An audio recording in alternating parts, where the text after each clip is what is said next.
रामायण। मैं काल हूं। पतित पावनी गंगा का दर्शन करके राम, लक्ष्मण और महर्षि विश्वामित्र सभी अभिभूत हो गए। जो गंगा स्वयं श्री हरि की चरणों से निकली हो, उन्हीं का दर्शन करके धन्य धन्य होना, ये प्रभु श्री राम की ही लीला हो सकती है। गंगा तव दर्शनात् मुक्ति। गुरुदेव, गंगा को पतित पावनी क्यों कहते हैं? हाँ, और गुरुदेव, आपने कहा कि गंगे तव दर्शनात् मुक्ति। क्या सचमुच गंगा के दर्शन से ही मुक्ति मिल जाती है? प्रिय राम और लक्ष्मण, इसके पीछे भी एक कथा है।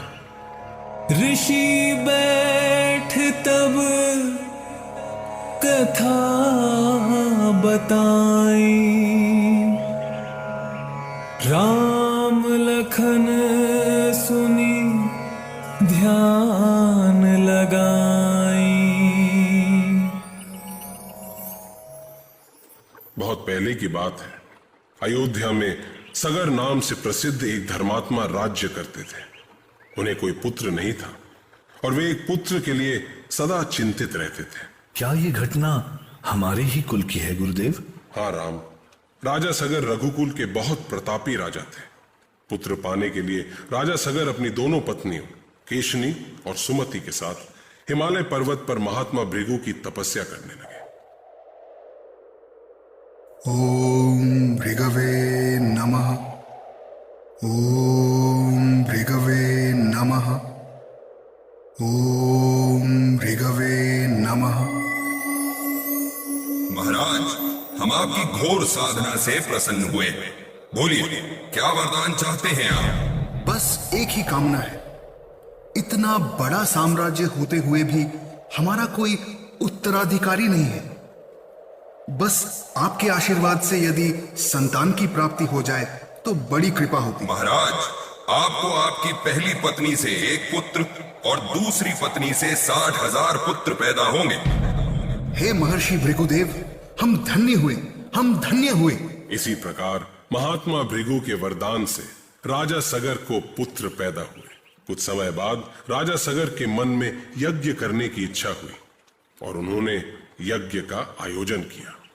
किंतु पर्व के दिन ही यज्ञ के उस घोड़े को इंद्र ने चालाकी से राक्षस का रूप धारण करके चुरा लिया। फिर क्या हुआ गुरुदेव? फिर राजा सगर ने अपने 60,000 पुत्रों को उस घोड़े को ढूंढने के लिए भेजा। राजा के सभी बेटे चारों दिशाओं में फैलकर घोड़ा ढूंढने लगे। अंत में उन्हें वो घोड़ा वहां चरता हुआ मिला जहां महर्षि कपिल ध्यान में मग्न थे। गुरुदेव, उसके पश्चात क्या हुआ? सगर के 60,000 पुत्रों ने समझा कि महात्मा कपिल ही उनका घोड़ा चुरा ले गए थे। इसीलिए वे कपिल मुनि को ललकारने लगे। कपिल मुनि के ऊपर ऐसा आरोप सुनकर जब उनकी साधना टूटी तो क्रोध से उनकी आंखें लाल थी। उनके सामने सगर के पुत्र थे। सगर पुत्रों पर क्रोध से भरकर कपिल ऋषि ने उन्हें भयानक श्राप दिया। हे अयोध्या नरेश सगर के पुत्रों, तुम सभी ने मेरा अपमान किया, मेरी तपस्या भंग की। इसीलिए मैं तुम्हें श्राप देता हूं कि तुम सभी इसी स्थान पर इसी क्षण भस्म हो जाओ, भस्म हो जाओ। इस बात की सूचना महाराज सगर को मिली तो वो बहुत दुखी हुए। उन्हें पता चला कि हिमालय की पुत्री गंगा ही उनके इन 60,000 पुत्रों का तर्पण कर इन्हें श्राप से मुक्त कर सकती है। पर संकट यह था कि गंगा को पृथ्वी पर कौन लाए। फिर गंगा को पृथ्वी पर कौन लाया गुरुदेव? बाद में महाराज सगर के कुल में ही भागीरथ नाम के प्रतापी राजा हुए। उन्होंने गंगा को पृथ्वी पर लाने का संकल्प किया और इसके लिए वो घोर तपस्या करने लगे।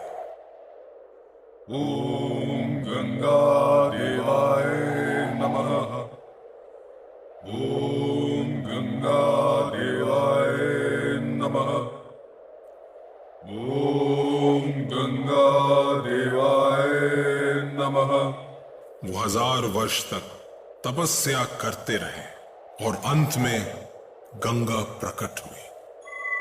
महाराज भागीरथ, मैं आपकी तपस्या से प्रसन्न हूँ।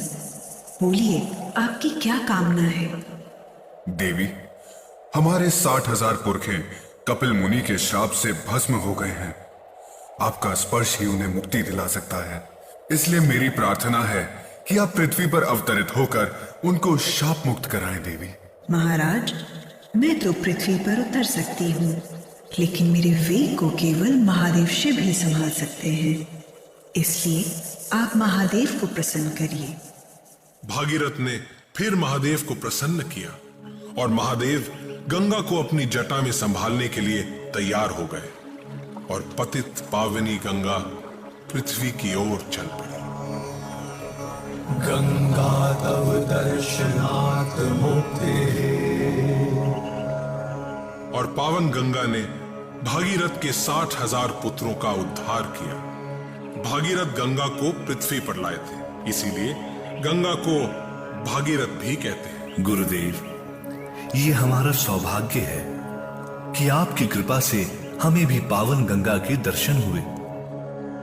हाँ गुरुदेव, कैसी अद्भुत है गंगा, कैसी उछाल खाती लहरें। लक्ष्मण, पूरा पुण्य तो तभी मिलेगा जब हम गंगा में स्नान करेंगे। और तब श्री राम ने भाई लक्ष्मण और ऋषि के साथ पतित पावनी गंगा में स्नान किया। अनोखा क्षण था वो। सबके पापों को हर लेने वाली गंगा में वो राम स्नान कर रहे थे, जिनके स्पर्श मात्र से अहिल्या तर गई।